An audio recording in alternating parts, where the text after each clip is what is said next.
Subhanahu wa Ta'ala, karena pada kesempatan kali ini kita dapat melakukan pembelajaran secara langsung ya teman-teman atau anak-anak ibu semuanya. Karena seperti yang kita tahu bahwa saat ini Indonesia itu sedang mengalami pandemi COVID-19. Beberapa waktu lalu kita melaksanakan pembelajaran secara daring. Jadi sangat bersyukur sekali bahwa pada kesempatan kali ini kita dapat melaksanakan pembelajaran secara langsung meskipun ya seperti ini keadaannya ya, kita tetap melaksanakan protokol kesehatan meskipun nanti kita nggak pakai masker, tapi nggak apa-apa kan, karena kalau kita pakai masker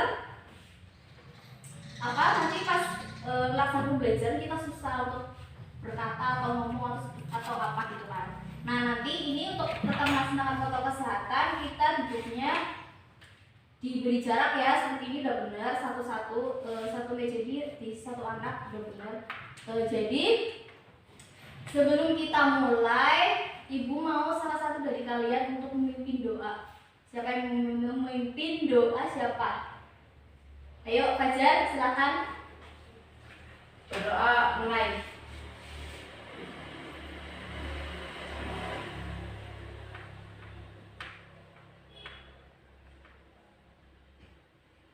Doa selesai. Oke baik, sebelum kita melaksanakan pembelajaran lebih lanjut, ibu minta kalian memeriksa lingkungan di sekitar kalian. Masih ada sampah atau meja kalian masih kurang rapi, baju kalian silakan, ayo kalian periksa sekitar kalian, rapikan baju, meja dirapikan. Kalau ada sampah boleh dibawa keluar ya, tempat sampah.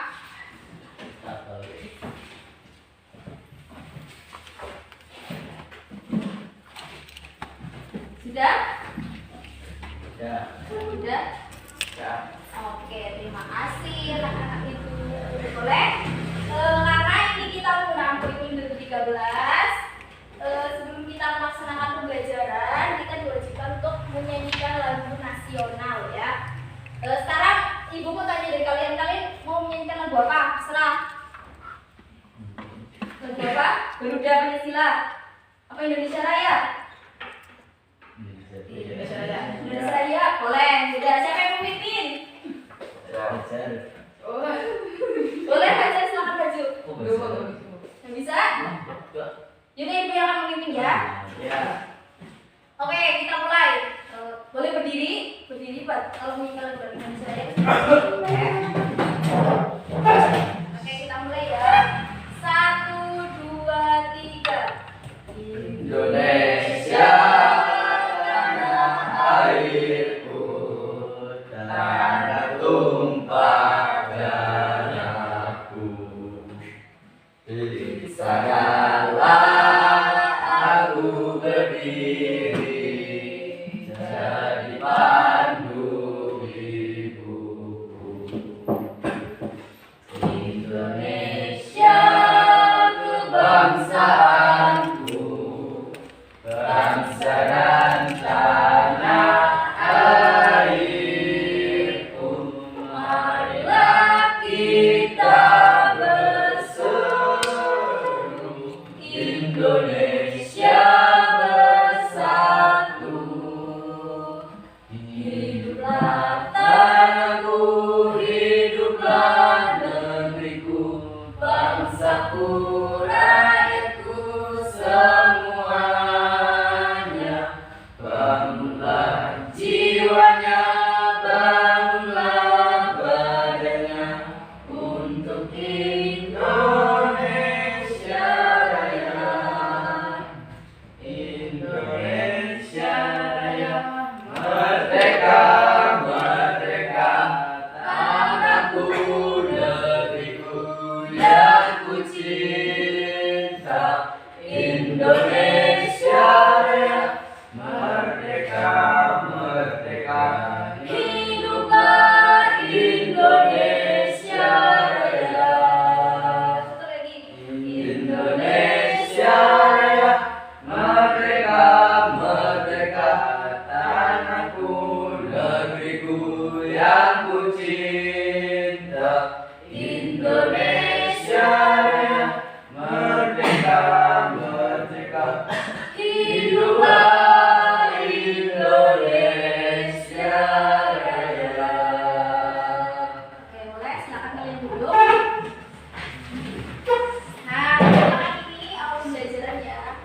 Oke, sekarang Ibu akan memberitahu kalian tentang materi yang akan dibahas kita kali ini. Kita akan membahas materi mengenai norma dan keadilan, itu bab 2. Norma dan keadilan. Di sini berarti kita akan belajar mengenai norma dan juga keadilan. Nah, di SD kan kalian udah pernah belajar tuh apa itu norma, macam-macam norma. Boleh nggak dari kalian yang menyebutkan macam-macam norma? Pasti tahu kan? Salah satu aja. Atau boleh kalian nanti menyebutkan satu dari masing-masing norma. Dimulai dari Mas Fajar. Norma, ada norma itu ada nih. Pas SD kalian pernah kan belajar norma? Norma itu apa? Norma itu aturan yang berlaku dalam masyarakat. Misalkan kita kalau berperilaku di masyarakat itu nggak bisa seenaknya kita apa ya, berbuat bebas gitu. Karena di dalam suatu masyarakat itu ada aturan yang namanya norma. Nah, boleh sebutkan norma itu ada apa aja yang berlaku di masyarakat? Norma agama. Ya, norma agama. Tuh, satu lagi, apa lagi? Tulis ya di sini norma agama.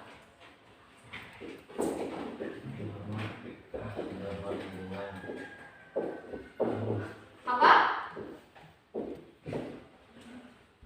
Norma agama ya.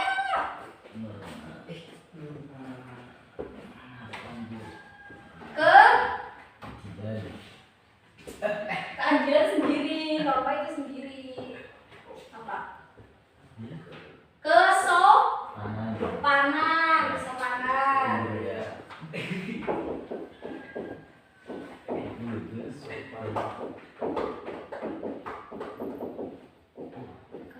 Yang ketiga, ayo. Ada 4 norma yang berlaku di masyarakat. Kesopanan, terus apa lagi? Sama awalannya ke. Apa? Gimana?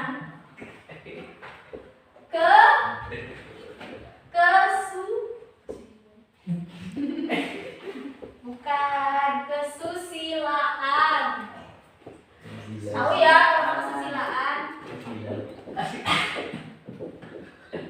Kesusilaan. Yang terakhir, yang paling memaksa, yang paling harus kita apa ya namanya? Apa hukum? Hukum, ya benar, norma hukum.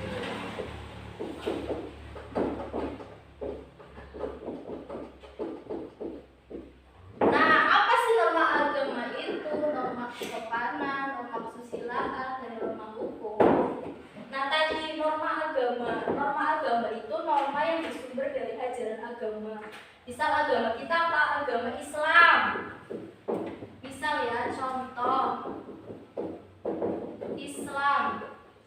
Maka kita dalam menjalankan aturan norma agama ini harus berdasarkan agama Islam. Misalnya kita harus taat beribadah, misalnya ibadah sholat 5 waktu, bisa sholat subuh, duhur, asar, maghrib, isya. Nah itu apa namanya? Kita harus melaksanakan sesuai dengan ajaran agamanya yang dianut. Dan norma ini apa ya, sumbernya ini dari apa ya, dari agama itu masing-masing sumbernya. Terus kalau kita tidak melaksanakan apa namanya, sanksinya itu apa? Sanksinya itu dosa. Jadi misalnya kita mau melaksanakan atau tidak melaksanakan, ya itu tergantung dari masing-masing individu. Jadi sanksinya itu dari individu sendiri. Misal kita merasa, oh iya kita tidak sholat, itu artinya nanti kita akan berdosa, berarti itu harus ada kesadaran dari masing-masing individu. Nah, terus norma kesopanan. Norma kesopanan ini sumbernya dari apa ya namanya, aturan masyarakat.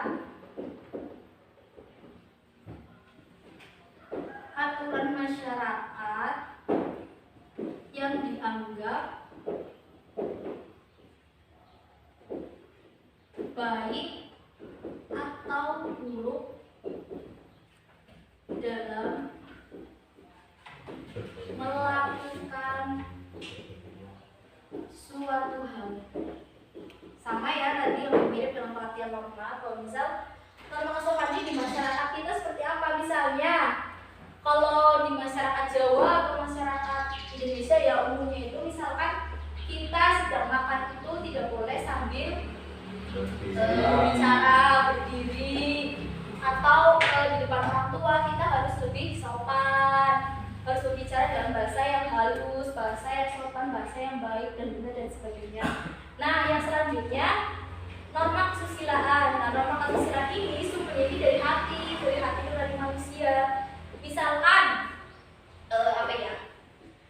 misalkan kita pas melaksanakan ujian kita mencontek atau tidak. Nah, jika kita dari diri kita sendiri itu, misal dari hati kita tuh, oh yaudahlah mencontek nggak apa-apa gitu kan.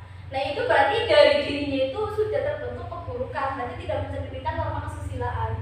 Tapi jika hatinya, nggak boleh lah, apa yang mencontek itu tindakannya nggak baik gitu kan. Nanti nilai kita bagus tapi tidak sesuai dengan kemampuan kita, berarti hatinya itu sudah berbicara bahwa kita itu tidak boleh melakukan perbuatan mencontek pada saat ujian. Nah, jadi norma kesusilaan ini sumbernya dari hati nurani kita. Jadi ini nanti sanksinya itu kalau ketahuan ya bisa dikucilkan teman, terus dicemooh dan lain sebagainya. Ini paham kesusilaan kesopanan?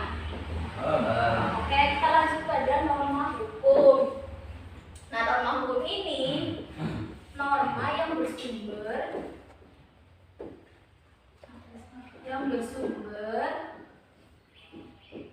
dari peraturan yang dibuat oleh pemerintah atau lembaga yang berwenang. Artinya apa? Jadi kalau mau begini, yang buat peraturan itu dari pemerintah. Misalkan ya contohnya itu undang-undang lalu lintas. Misal kita pada saat menggunakan kendaraan itu tidak boleh ikut-ikutan di jalanan, harus memakai helm, harus mempunyai SIM dan lain sebagainya. Jadi norma hukum ini yang intinya yang paling mengikat dan memaksa. Ini sifatnya memaksa dan mengikat.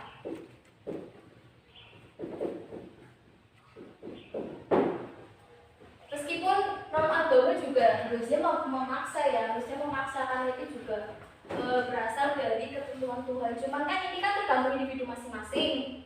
Terserah dia mau melaksanakan kewajibannya atau bukan, itu kan urusannya individu. Entah dia mau berdosa atau tidak, itu urusannya individu. Nah, jika norma hukum bisa kita melanggar, ya kita harus menerima hukuman yang telah ditentukan. Jadi kita tidak bisa, kita telah berbuat lalu kita mengelak bahwa kita tidak melakukan itu, tidak. Nanti kita misalnya melakukan pelanggaran, melakukan tindakan yang berbau kriminal dan sebagainya, kita nanti akan dihukum sesuai dengan peraturan yang berlaku itu. Sampai sini paham? Paham, Bu. Ada yang ditanyakan atau enggak tentang tempat norma ini? Enggak ada, Bu. Ya, tadi kan kita udah bahas mengenai norma ya, macam-macam norma. Nah, kalau udah paham kan, Ibu akan menjelaskan lagi sedikit tentang apa itu sih norma gitu kan. Dan norma itu adalah aturan, kaidah, intinya itu peraturan kaidah yang berlaku dalam masyarakat. Jadi kan manusia itu menurut filsuf dari Yunani, Aristoteles itu kan dia mengatakan bahwa manusia itu zoon politikon atau makhluk sosial. Jadi manusia itu tidak bisa hidup sendiri-sendiri. Manusia harus membutuhkan manusia lain untuk menjalani kehidupannya. Jadi maka dari itu dalam suatu masyarakat, ketika masyarakat itu hidup secara bersamaan, berkumpul, nah itu di dalam itu agar terjadi keselarasan, keseimbangan, agar tidak terjadi konflik, itu maka diperlukan suatu peraturan. Peraturan itu yang kita akan sebut sebagai norma. Oke? Nah, kenapa sih kita mempelajari norma? Sebenarnya apa sih tujuan kita mempelajari norma? Nah, tujuan itu atau fungsinya itu ada 3. Yang pertama, fungsi norma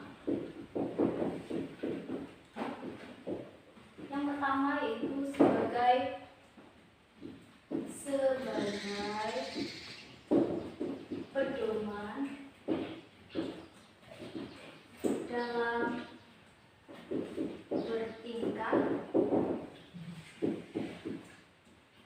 laku. Sebagai pedoman bertingkah laku. Kata kuncinya apa? Pedoman. Pedoman ya.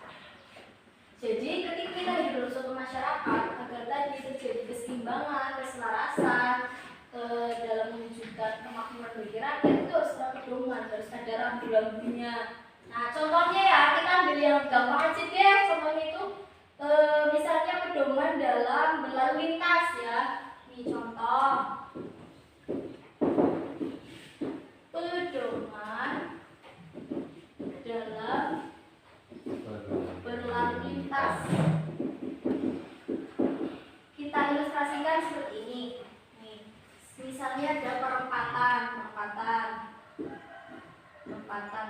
jalan. Nah, di sini ada mobil A, mobil B, mobil C, mobil D.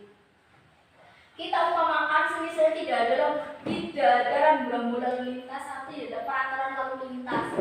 Nah, otomatis ketika mobil A akan menyeberang ke sini, gimana coba kalau misalnya tidak ada peraturan? Ke sini apakah bisa mobil A apakah bisa melewati akan melewati jalan ini, apakah dapat berjalan dengan mulus kalau tidak ada rambu-rambu lalu lintas?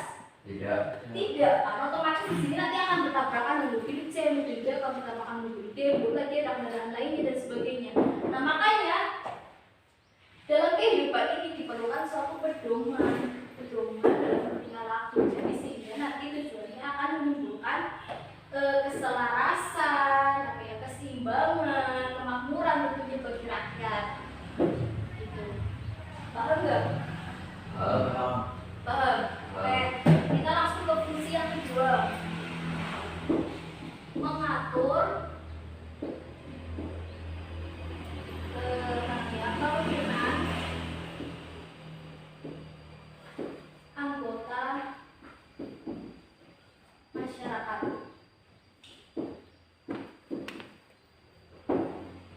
Mengatur kerukunan anggota masyarakat tadi. Misalnya kalau nggak ada aturan ya, nggak ada aturan di norma tadi, otomatis antara satu masyarakat itu kan akan berbuat seenaknya, semaunya. Kalau misalnya nggak ada aturan, gimana? Nanti yang ini semuanya sendiri, yang satu semuanya sendiri. Masyarakat jadi kacau, nggak ada ketentraman, tidak ada kedamaian, apalagi menciptakan kemakmuran di masyarakat. Nah, untuk itu dibutuhkan ini mengatur kerukunan anggota masyarakat. Contohnya nih, semisal Mas Fajar nih berbeda pendapat dengan Mas Rizky.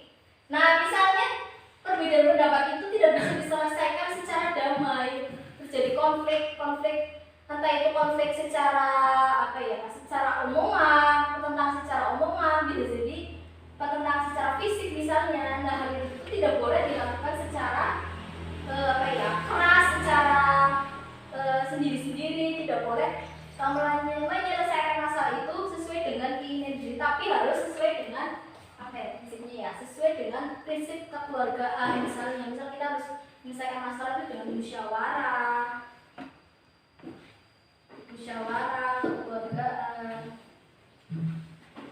kekeluargaan. Dan misal dengan musyawarah kekeluargaan ini belum juga dicapai perdamaian atau kesepakatan, nah barulah pihak berwajib yang akan menyelesaikan.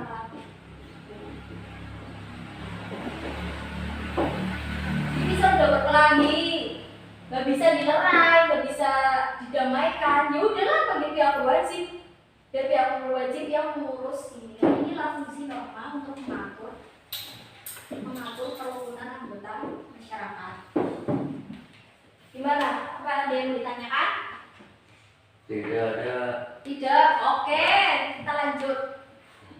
Fungsi yang ketiga atau yang terakhir yaitu sebagai sistem pengendali sosial. Maaf ya, terus saya katakan sistem pengendali sosial. Nah, tadi nih yang mirip kayak ini, sistem pengendali sosial ya. Misalnya tadi berantem tuh Mas Rizky sama Mas Fajar berantem. Nah, dalam berlerai juga pihak ketiga itu siapa aja? Misal Bu Guru, saya ya Bu Guru harus bisa melerai. Kalau Bu Guru nggak bisa melerai juga, ya udah nanti ujungnya ke sini pihak berwajib yang nanti akan menyelesaikan. Jadi orang itu kalau hidup itu harus ada ininya, pengendalinya. Kalau nggak ada sistem pengendalinya, udah dia akan semuanya sendiri, egois gitu namanya. Dia nggak akan bisa mengerti gimana kehidupan orang lain, gimana dia mengerti tentang apa ya istilahnya kehidupan. Kalau dia itu tidak mau apa ya istilahnya ya, tidak mau mengerti, tidak mau mengerti keadaan masyarakat yang dia mengerti hanya keadaan dia sendiri. Jadi beginilah fungsi norma atau tujuan dari norma tersebut. Gitu. Ada apa yang mau ditanyakan? Ada. Antuk ya teman-teman ya, anak ya. Singen.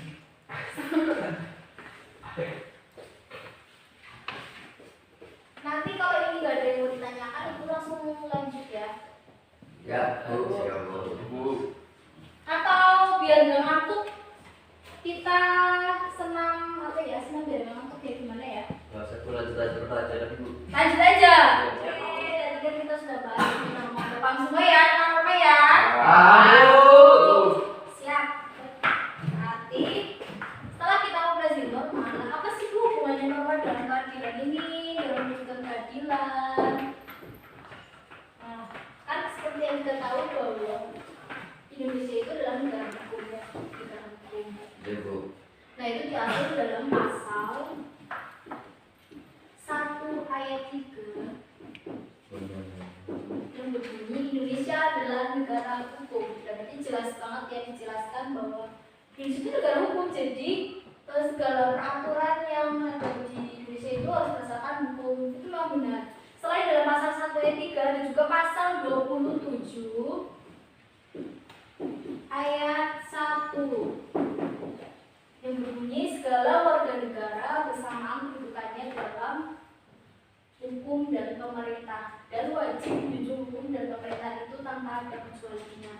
Jadi setiap warga negara itu memiliki hak yang sama, baik dalam hukum, baik dalam pemerintahan, tanpa memandang status, gender, ras, agama, bangsa, atau apapun itu. Jadi di sini sudah dijamin dalam konstitusi Indonesia atau dalam peraturan hukum Indonesia. Nah, kenapa sih Bu tadi kita bahas norma terus apa hubungannya dengan keadilan? Nah, tadi kita bahas norma ada 4 ya, ada norma kesusilaan, norma kesopanan, norma agama, norma hukum. Nah, dari keempat norma ini ada norma hukum yang sifatnya paling memaksa dan paling mengikat. Mengapa paling memaksa, paling mengikat Bu? Ya iya, karena peraturan ini dibuat oleh pemerintah, oleh lembaga yang berwenang. Jadi mau tidak mau ya kita harus mematuhi aturan tersebut. Nah, kenapa tadi memaksakan? Peraturan hukum itu sifatnya memaksa tadi kan sifatnya itu. Nah, dalam mewujudkan keadilan ini diperlukan hukum yang berlaku. Dan misal masyarakat itu misalnya terjadi hura-hura, terjadi apa sih namanya pertentangan, itu ada namanya hukum yang dapat mewujudkan keadilan bagi suatu hal yang bertentangan. Nah, selagi kita menyebut tentang keadilan, apa sih itu keadilan itu? Nah, keadilan itu berasal dari kata adil. Kata dasarnya adil. Adil itu artinya apa? Ada yang tahu nggak adil itu artinya apa? Siapa? Adil. Adil itu artinya apa ya? Adil. Adil? Masa ada yang tahu?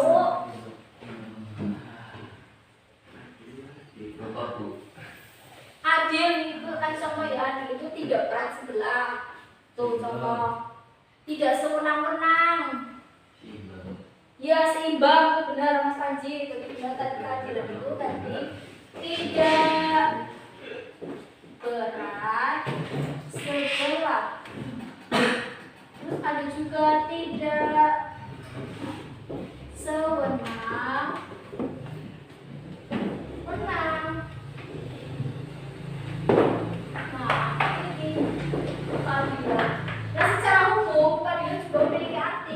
pun ya, secara hukum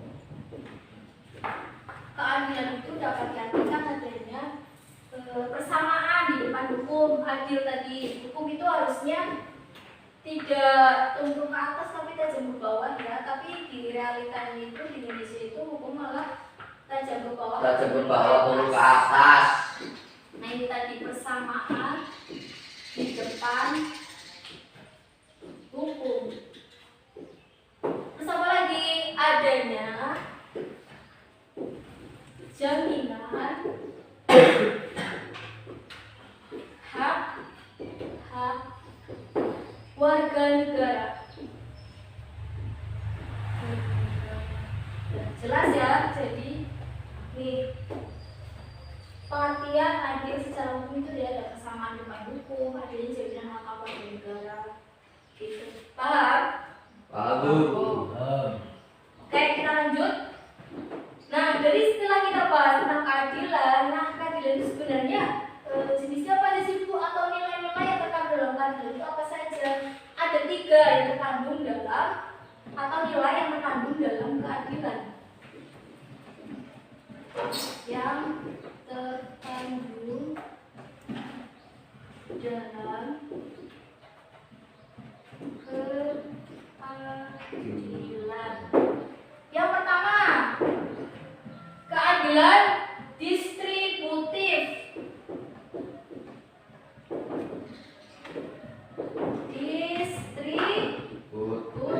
Nah, artinya apa sih Bu pada distributif itu? Diberi contoh misalnya hubungan negara dengan warga negaranya. Misalnya negara itu menjamin hak warga negara. Misalnya apa contoh negara menjamin hak warga negara? Contoh paling gampang, paling dekat dengan kita, contoh negara menjamin hak warga negaranya. Iya betul, bansos, bantuan sosial. Kan bantuan sosial ini jenisnya banyak ya, ada program keluarga harapan, terus kartu Indonesia Pintar dan lain sebagainya. Ini sebagai wujud upaya pemerintah dalam apa sih namanya?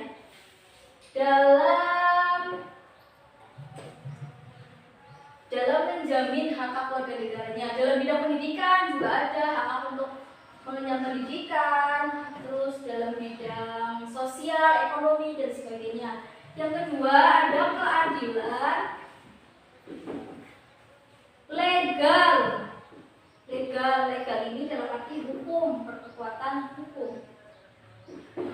Legal, misalnya ini contoh hubungan antara negara dengan hubungan antara warga negara dengan negara. Kembali tadi di sini distributif itu hubungan warga negara, hubungan negara dengan warga negara. Jika legal ini hubungan hubungan warga negara dengan negara. Legal ini warga negara itu harus mematuhi aturan yang ada di Indonesia, berarti misalnya seperti tadi ada norma hukum dalam berkendara harus mematuhi aturan, misalnya memakai helm, memakai SIM, berada di jalan dan lain sebagainya. Yang ketiga, yang terakhir, keadilan komutatif. Komutatif ini adalah keadilan yang mengatur hubungan antara keadilan masyarakat yang satu dengan masyarakat yang lain. Misalnya dalam melakukan keadilan di masyarakat itu kita tidak boleh memandang apakah dia statusnya sebagai orang kaya, orang miskin, atau pendidikannya tinggi atau pendidikannya rendah. Tidak boleh. Berarti kita harus memandang masyarakat itu sama, tidak boleh berdasarkan status, ras, agama, bahasa, budaya dan lain sebagainya. Seperti itu ya, paham? Keadilan.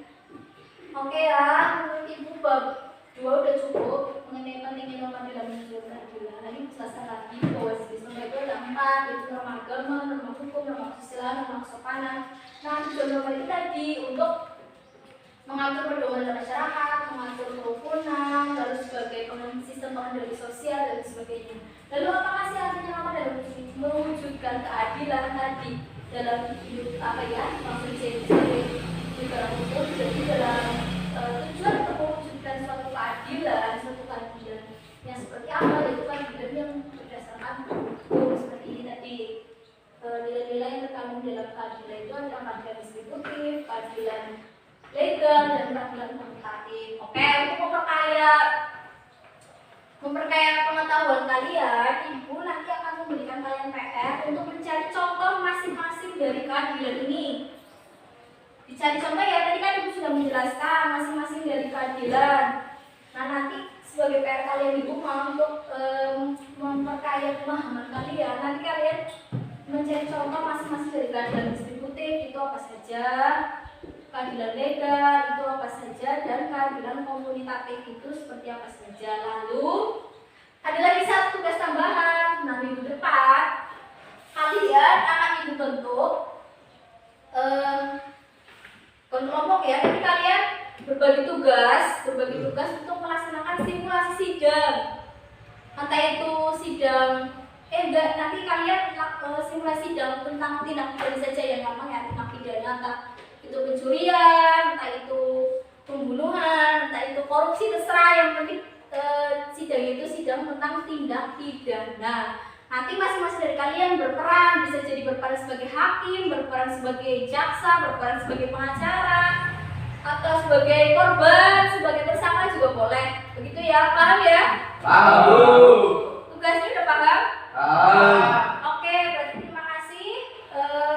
Ibu rasa cukup pembelajaran pada hari ini. Semoga apa yang telah kita pelajari tadi dapat bermanfaat bagi kalian, bagi kita semua ya. Semoga ilmu yang kita dapatkan itu bermanfaat.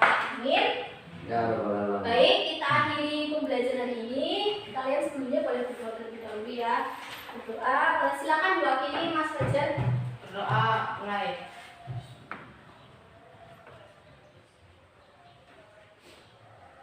Berdoa selesai. Baik, terima kasih anak-anak ibu. Ibu akhiri ya. Wassalamualaikum warahmatullahi wabarakatuh. Waalaikumsalam warahmatullahi wabarakatuh. Assalamualaikum. Terima kasih telah menonton video saya tentang pembelajaran pada kelas 10 dan kelas 10. Semoga apa yang saya sampaikan dapat bermanfaat bagi kita semua. Tetap semangat dalam belajar Quran dan tetap melaksanakan protokol kesehatan ya. Terima kasih. Wassalamualaikum warahmatullahi wabarakatuh.